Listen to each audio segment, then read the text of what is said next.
Bon, bah écoutez, j'ai commencé à customiser la bête. Là, j'essaye d'enlever ces carénages là, mais c'est une galère. Il y a des vis derrière, il y en a dont une, je me demande comment je vais y arriver quoi en fait. Elle est juste planquée derrière un tube. Vous voyez, celle-là, là, en fait, elle est planquée derrière le tube quoi. Donc je vois pas du tout comment je vais arriver à l'enlever. Ce qu'il faudrait, c'est que j'arrive à enlever tout ce bloc là d'un seul tenant. Ouais, tout ce bloc là, il faudrait que j'arrive à l'enlever d'un seul tenant. À partir de là jusqu'à l'arrière. Donc là j'ai commencé à repeindre certaines pièces. Ça c'est la première couche. Cette fois-ci j'ai pris une peinture que je connais même pas en fait en termes de marque. C'est Maison Déco, rouge passion.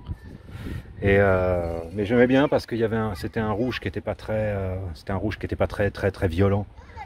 Je voulais quelque chose d'un peu attirant limite sur le bordeaux presque.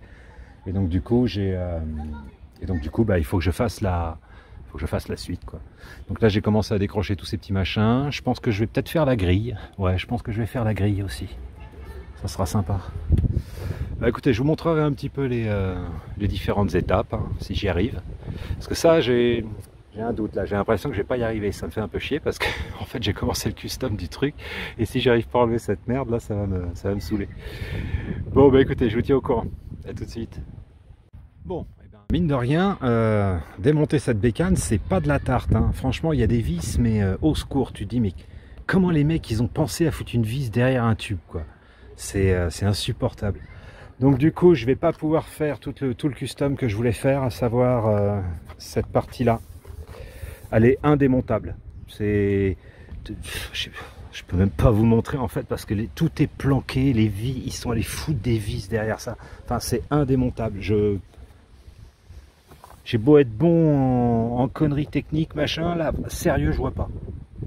En revanche, ce que je peux vous dire, c'est que maintenant qu'elle est un petit peu déshabillée, non, là, vous voyez, la qualité des trucs, c'est plutôt... J'ai les mains dégueulasses, hein, faites pas attention. La qualité des trucs, en fait, est plutôt... Voilà, c'est bien fait, il y a un... J'aurais bien voulu que toutes ces merdes, là, soient planquées, mais ça reste quand même globalement bien gainé. Vous voyez le bloc, là, qui est là, celui-là, là. Je sais pas si on va arriver à le bouger. Non, j'arrive pas. Si, voilà. Vous voyez, tout ça, ce bloc là, il est gainé avec de la gaine thermo.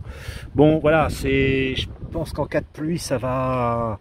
Je pense qu'en cas de pluie, ça va arrêter le bordel, quoi. Voilà. Non, non, je persiste et signe. Hein, la conception de la moto donne confiance. Ils vous ont foutu 50 vis au kilomètre carré là pour enlever tous ces carénages à la con là. Il a fallu que je fasse sauter quelques attaches. J'ai pas eu le choix. Parce que c'est des espèces de machins en fait qui se clipsent et après il y a un espèce de bouchon sur le dessus. Alors j'en ai récupéré quelques-uns de ces bouchons là.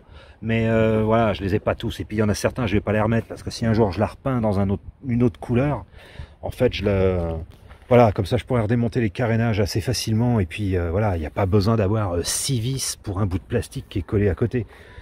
Ça n'a aucun sens.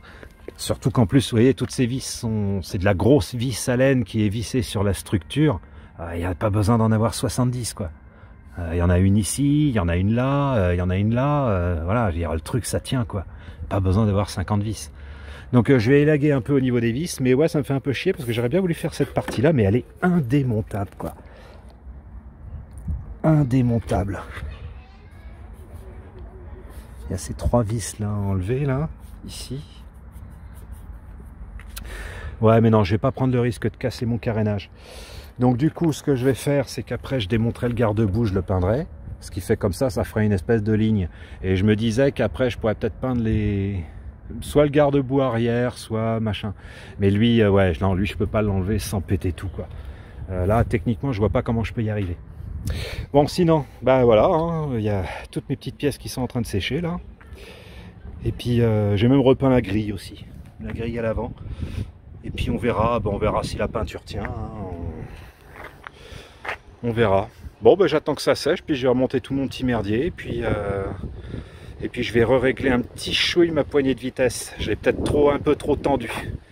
Je vais lui laisser un petit millimètre de mou. Voilà. Mais sinon, pour le reste, bah, ça s'est fait assez rapidement. Hein. Bon, je vous montrerai le résultat final. Allez, bisous. Bon, ça y est, c'est terminé. Alors, Bah, finalement, j'ai pas fait énormément de pièces en rouge, hein. J'ai fait le radiateur, j'ai fait les 2 petites pièces sur le côté. Je voulais faire le garde-boue, mais je suis pas sûr de ma peinture. Je me demande si elle va tenir. Au pire, j'avais peut-être l'idée aussi de faire ce garde-boue là, de le repeindre en rouge.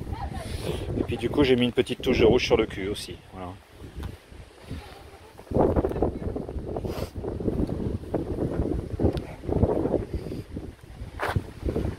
Voilà. C'est un petit custom, hein, vite fait quoi. C'est juste histoire de démarquer un petit peu la moto par rapport au reste. Je voulais faire ces trucs là et finalement non, c'est un enfer à enlever. Donc du coup, je l'ai pas fait. Bon ben voilà. Allez, ciao.